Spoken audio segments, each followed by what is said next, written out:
Hello everyone, welcome back to Harry and Meghan TV. Today we're diving into an intriguing and rather unsettling topic surrounding Samantha Markle. Her relentless public attacks on Meghan Markle, the Duchess of Sussex, have once again landed her in hot water. It's a story of betrayal, resentment and perhaps karma.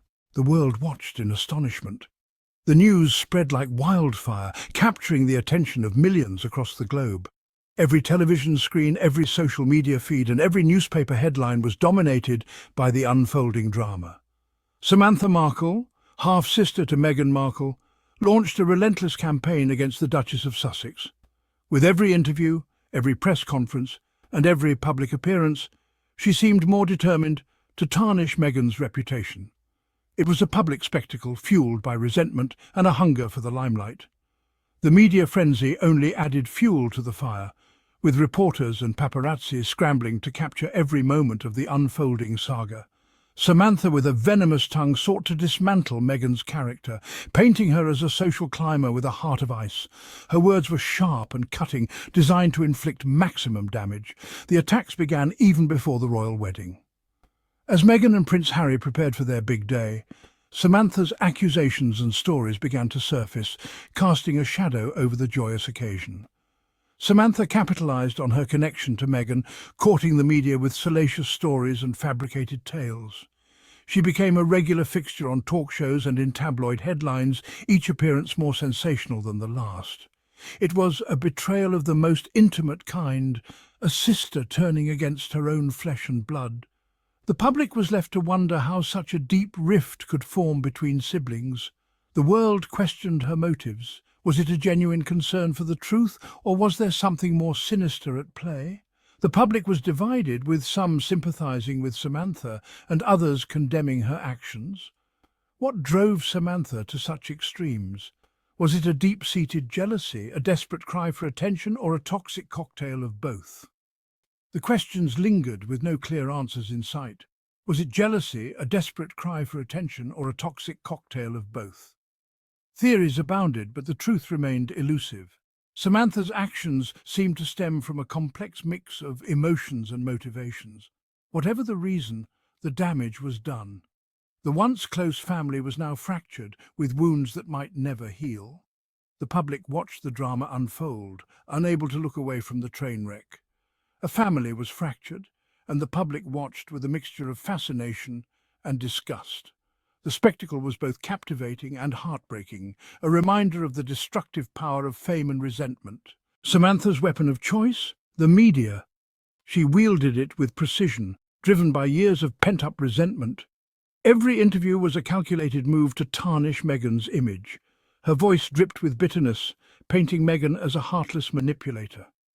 Samantha's portrayal was relentless, each accusation more damaging than the last. Tabloids exploited the drama, splashing her quotes across front pages. The media frenzy fed off Samantha's anger, creating a cycle of negativity. Headlines screamed with Samantha's accusations, each more outlandish than the last. The spectacle captivated audiences and kept tabloids in business. Social media became another battleground. Samantha took to Twitter, amplifying her voice globally. Her tweets aimed to undermine Meghan's reputation. Her tweets, raw and unfiltered, were a cry for attention. They reflected her inner turmoil and desperation to be heard. Samantha's online presence became a portrait of bitterness. She was trapped in a cycle of anger and resentment. The public grew weary of her relentless attacks. The novelty wore off, and patience wore thin. Meghan's composure contrasted Samantha's outbursts. The more Samantha lashed out, the more people questioned her motives. Sympathy shifted towards Meghan. Her grace under pressure won support, and Samantha's campaign backfired, leaving her isolated and discredited. The irony of Samantha's relentless attacks was not lost on the public. While she attempted to portray herself as a victim of Meghan's supposed coldness, court documents told a very different story. Samantha, it turned out, was battling her own personal demons, namely severe financial struggles. Court filings from Florida revealed a woman drowning in overwhelming debt. The documents painted a stark contrast to the glamorous image Samantha tried to project.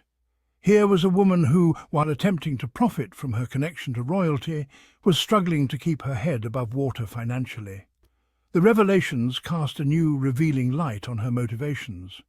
Was her animosity towards Meghan fueled by deep-seated envy? Was she projecting her own insecurities and failures onto her successful half-sister Meghan?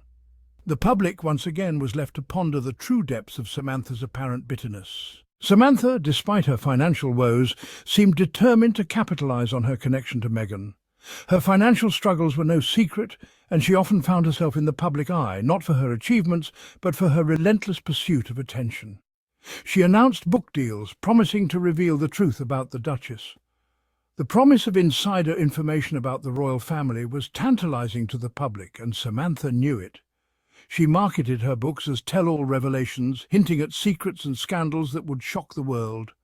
She hawked interviews, demanding exorbitant fees for her time.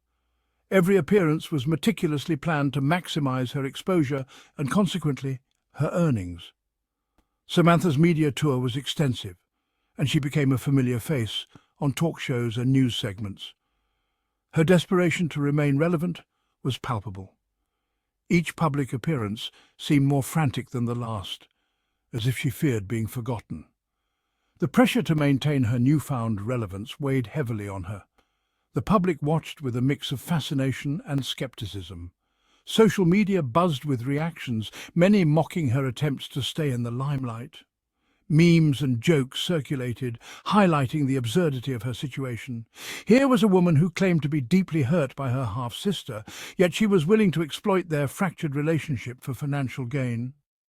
Her emotional appeals seemed disingenuous to many. Her book signings began to see dwindling attendance. The public's interest waned as they grew weary of her repetitive and self-serving stories. The public saw through her charade. The facade of victimhood she tried to maintain crumbled under scrutiny. People began to question her motives and the authenticity of her grievances. Samantha's attempts to profit from her family's pain only served to reinforce the perception of her as opportunistic and vindictive. Discussions about her motives dominated public discourse. Her actions spoke louder than her words, and the message was clear. Bitterness, it seemed, was her most profitable commodity. In the end, her pursuit of relevance through controversy left her isolated. Meghan's resilience amidst such challenges is inspiring, and it's clear that her focus remains on her family and positive contributions to society. Samantha's actions, while disheartening, ultimately highlight the importance of setting boundaries to protect one's peace. Thank you for tuning in to Harry and Meghan TV. I'd love to hear your thoughts on this topic. Feel free to share your perspectives in the comments. Until next time, stay positive, stay kind, and take care.